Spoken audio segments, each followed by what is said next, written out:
REA Group, owner of realestate.com.au, was among the media companies reporting results this week. It saw full-year profit rise 26% to nearly $110 million. And the online real estate advertising company expects to continue benefiting from the growth in digital. 2 or 3 years, we've talked about it being a digital prime world. I think that will just come to the unequivocal front. The next 1 to 2 years, I think you'll see some material changes in the way the internet operates and helps us run our lives. And certainly from a mobile perspective, we're seeing unbelievable growth. About 1/3 of our traffic already, and about 32 million visits a month, is actually coming from mobile devices. So I think you'll just see the technology continue to evolve. It'll be mobile, and digital will really be the predominant medium going forward. Let's get more on some of those results. Evan Lucas joining us from IG now. Evan, just firstly on REA Group's numbers there, really seeing the benefits of that move away from subscription-based model to concentrating on depth listings? Yeah, certainly the way that it's come out, and you can also see that it's now international brand is also on the way up as well. Look, having a look at the results were fantastic in terms of the actual numbers. 21% increase in terms of underlying earnings, and we saw a really, really good jump in terms of the revenue numbers, up around about 30%. That depth listing means that they are abstracting a much more sort of greater impact and also a greater advertisement dollar coming out of that. And their Italian division is also up quite strongly, around about 11%.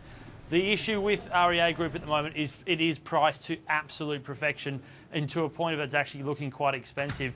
PE is currently sitting at around about 25.3 times earnings, and price to book is around about 8.8. Now, on most metrics, whatever you look at, that is an expensive thing, and it's why, unfortunately, with the result, even though it was a really good result, it didn't absolutely shoot the lights out like the market wanted, and the stock price actually fell 4.5% yesterday, and it's only recuperated ever so slightly today, still nowhere near where it was yesterday. So, look, it was a good result. The market didn't like it because it was a sell the fact idea, but it's got massive structural tailwinds, and that's a really, really good thing to know. The digital space is somewhere that REA Group has its finger on and is going to continue to deliver over the next 24 months and beyond. We also heard from Southern Cross Austereo shares jumped after its full year numbers, even though it's talking about the market not getting any easier. Yeah, look, having a look at those numbers year on year, they didn't look fantastic. But if you have a look on a consensus basis, they were actually slightly positive. Net income was actually $96.1 million, and that was above most forecasted analysts. Top expectation was 95, so they beat there quite well. Sales was also slightly stronger as well, and a small dividend.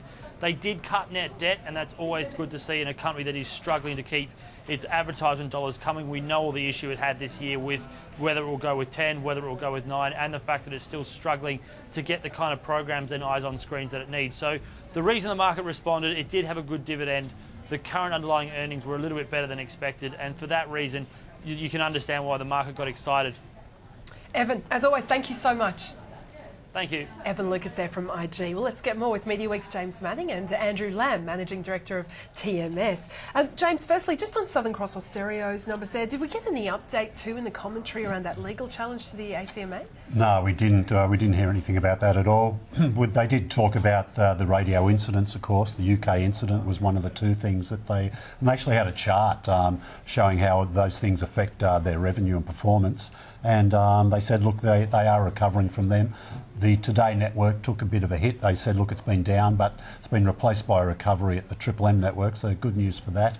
A lot of confidence in 10, they said. They're very excited about getting out and selling the Big Bash. I think they can make some dollars out of that. And they say they're well positioned. If there's an upturn in 10 ratings, their financials will benefit quite considerably. And just while we're on radio, other news this week, Grant Broadcasters is going to buy 10 Queensland radio stations off Prime Media. Yeah, about $24 million there. The deal hasn't closed yet, but it will shortly. $24 million and a bit of, I think, whatever cash is in the business at the time. We also had some data out this week showing that online in the first half, online ad spend actually surpassed free-to-air TV ad spend. Andrew, just on this, I mean, is that a big deal? I mean, we knew it was going to happen eventually. Yeah, no, it's a huge deal. I think the interesting thing within that is actually what's happened in the mobile space. The last data that I saw from the IAB was that there was a 190% increase in ad revenue from June year to date, which is an enormous stat. Obviously, it's off a very low base, but it's extremely hard to ignore. The mobile device is pretty much within a metre of you every single stage of your day. It's the last screen that you look at before you go to bed. It's the first screen you look at when you actually, wake up. So consumers and advertisers need to adjust their thinking when it comes to mobile advertising. From a TMS perspective, I think there's two areas to harness, to harness that growth. That's in the area of mobile search and mobile content. Search is a whole myriad of different opportunities around hyper-targeting, particularly within the area of live sport and other outdoor opportunities. But in the terms of content, there's this kind of misconception in the marketplace that people don't watch long-form content on mobile devices. They do on iPads, but they don't on mobile devices. I'm tapping to my mobile device. So they do, you're going to tell us they do? No, they do, absolutely. And the reality is a stat that came out from the US 2 days ago suggests that 10% of all US smartphone users are actually watching full-length TV shows on their mobile. So things are changing. And we saw the categories that I think finance was down, but most of the others were up. I think motor vehicles, Correct. Leisure and retail was up as well. Yes, that's correct, yes. So those sort of categories you think will still continue to be the Yeah, big and growth so ones it's a in good place to digital? sell a car. Yes, absolutely. Mobile, is it? Absolutely. People, they're out there and looking for cars. Yes, and they're that's researching. and that's where I was coming to, exactly. And that's the ability to actually harness someone who is this far away from a dealership to actually make that conversion across the line. That is all now possible. So Or in the retailers for absolutely. TVs, whatever they're buying. Exactly. Just on a completely separate issue, of course, we've been covering the merger, huge merger between Publicis and Omnicom. What are your thoughts about this? I mean, you're a proud independent agency. I am. Look, it's a scary thought within a marketplace like ours that we now have potentially 4 groups that control 85–90% of the dollars that are spent in this country. As an independent, I actually think that not just from a media point of view, but also from an advertising point of view, this is our opportunity.